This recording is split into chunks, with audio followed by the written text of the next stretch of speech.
Good Morning Business, French Tech. Notre French Tech ce matin est spécialiste de la modération en ligne, Bodyguard, et son fondateur Charles Cohen. Bonjour. Bonjour.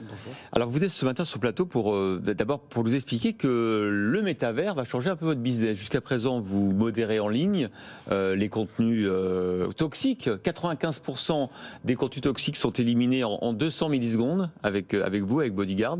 Vous dites protéger, en tout cas analyser 50 millions de commentaires chaque mois et donc d'éviter à 700 millions de personnes, ça c'est votre chiffre, d'être exposés à ces contenus toxiques. Mais vous levez 9 millions d'euros parce qu'il va falloir que vous changiez de business. Pourquoi ? Expliquez-nous ce qui va se passer. Exactement. Alors on lève 9 millions d'euros pour, dans un premier temps, doubler nos effectifs. Ouais. On est actuellement 30 personnes réparties entre Paris, Marseille et Nice. Et on va ouvrir d'ici les prochains mois 30 nouveaux postes. Et on va essayer en fait de capter tous ces talents français qu'on a, qui sont un petit peu en quête de sens dans leur métier, et on va leur proposer en fait chez Bodyguard d'avoir un impact positif et un fort impact au niveau de la boîte et donc au niveau de la société et de millions de... C'est amusant votre discours parce que c'est vrai, on le sait, il y a tellement... La guerre des talents fait que pour attirer ces talents, il faut leur proposer autre chose que la rémunération du travail, mais du sens. Et vous dites, moi, Bodyguard, je donne du sens parce que j'évite que la haine en ligne se multiplie, c'est ça ? Exactement. Bon. Alors, on va quand même proposer des salaires assez conséquents, mais on ne peut pas s'aligner sur des boîtes qui font des levées de fonds de 500 millions, évidemment. Donc, on essaie de proposer autre chose. Un sens à son travail, ce qui est pas mal. Est-ce que ça va changer la photographie un peu que vous avez actuellement de vos clients ? Est-ce que ça va faire évoluer finalement votre clientèle, ce tournant, cette levée ? Ça va faire évoluer notre clientèle parce qu'on va rentrer dans une nouvelle mission chez Bodyguard. La vision de Bodyguard reste la même, protéger le plus de monde possible des contenus haineux en temps réel. Jusqu'ici, ça s'appliquait à qui, par exemple ? Jusqu'ici, ça s'appliquait aux médias, oui, aux particuliers, aux créateurs de contenu sur Internet, aux clubs de foot, au sport, à l'industrie du gaming. Mais tout ça on a fait nos preuves sur une technologie qui modérait du texte plus de 6 langues, et on a protégé comme ça en tout plus de 600 millions de personnes de voir, recevoir ou envoyer des contenus haineux sur Internet. Donc on était finalement assez concentré sur l'écrit. Sur l'écrit, être un acteur majeur du web 2.0 tel qu'on le connaît actuellement. Mais là, on va rentrer dans un nouveau monde et Bodyguard va devenir et va participer à la définition de la modération du nouvel Internet qui est le web 3.0. Alors, il faut expliquer pourquoi vous dites ça. Parce que le web 3.0, évidemment, c'est notamment les métavers. C'est-à-dire qu'en fait, les interactions entre les individus et la haine potentielle ne s'exprimera plus seulement par le texte, mais par les comportements. On a vu il y a 3 semaines, je crois que c'est Meta, qui a instauré une nouvelle règle de distanciation physique dans les mondes virtuels, pas moins de 2 mètres entre les individus, parce qu'il y avait des débuts de harcèlement dans le monde virtuel. Enfin, c'est quand même fou.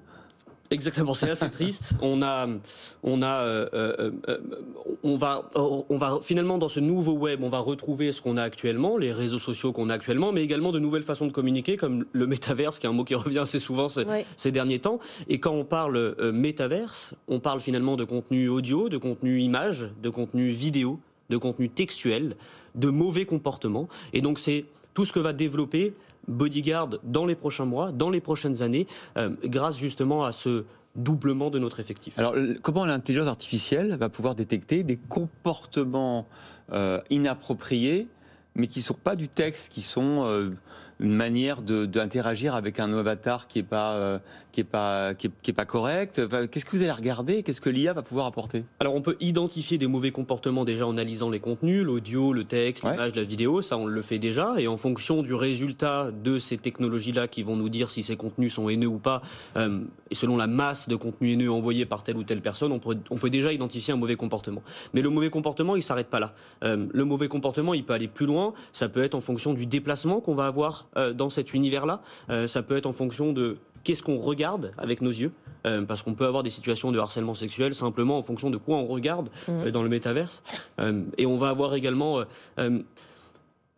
les contenus, les comportements problématiques, c'est pas que des insultes audio, ça peut être aussi des bruits de bouche dans le micro répétés, ça peut être des phrases répétées, des mots répétés. On a énormément de comportements misogynes, par exemple, dans le gaming, où des personnes disent simplement you're a girl, t'es une fille, t'es une fille, t'es une fille, de façon extrêmement répétée. Et en fait, ce qui se passe, c'est que la personne, la fille en question, quitte simplement le jeu. Le jeu, ouais. Et c'est ça. Ce que vous dites, c'est qu'il y a 2 à 3% de haters suivant les sites, mais c'est à peu près la moyenne de personnes qui postent pour le moment des commentaires haineux et qui seront peut-être auteurs de comportements haineux à l'avenir. Et vous êtes quand même inquiet pour le futur d'Internet de façon plus générale. Il ne faut pas répéter les mêmes erreurs. Exactement. Moi, j'ai un petit peu peur parce qu'on a fait quelques erreurs. Le monde a fait quelques erreurs sur le web 2.0 et on est un petit peu en train de perdre ce qu'on aimait d'Internet. La création, par exemple, les gens créatifs, on est en train d'en avoir moins en moins parce qu'à cause des contenus haineux, ces personnes-là sont victimes d'autocensure et n'osent plus forcément créer du contenu, s'exposer sur Internet, et on est en train de perdre ça. On est aussi en train de perdre l'échange, la conversation entre les gens. On a des journalistes qui n'osent plus s'exposer, s'exprimer publiquement sur Twitter, de peur de se faire insulter. Et donc tout ça, on rentre dans un monde où les espaces commentaires sont fermés, la création est fermée, et c'est assez dangereux. Donc nous, en fait, on a une mission extrêmement positive, et je veux envoyer un message très positif en disant qu'on sera là pour éviter de refaire les mêmes erreurs que le Web 2.0, dans le Web 3.0, dans le nouvel Internet, pour qu'on soit sûr que ça reste un espace bienveillant et qu'on ne se gâche pas la vie, en fait, finalement, pour 2-3% de personnes. Ouais, mais quand même, quand je vois vos chiffres, vous éliminez 95% des contenus toxiques, il en reste 5%. Donc, comment on peut mieux faire? Comment on peut, en assurant un espace de liberté, de créativité, comme vous disiez, avoir les bons filtres efficaces à 99,999?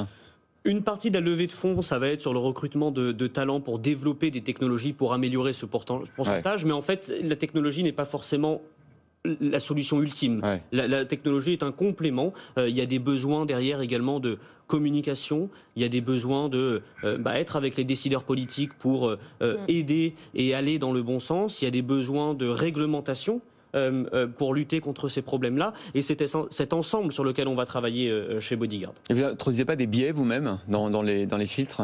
Alors c'est quelque chose auquel il faut faire attention. Et Bodyguard est une technologie éthique et on a des règles de modération qui sont transparentes et on peut expliquer. D'accord, ça c'est important. Ouais. C'est super important et c'est des règles de modération définies par des linguistes experts en haine en ligne, en réseaux sociaux. Sinon là, on peut rentrer également dans un autre problème qui est la surcensure. C'est ça, exactement. Il faut absolument éviter. Merci Charles Coët, fondateur de Bodyguard.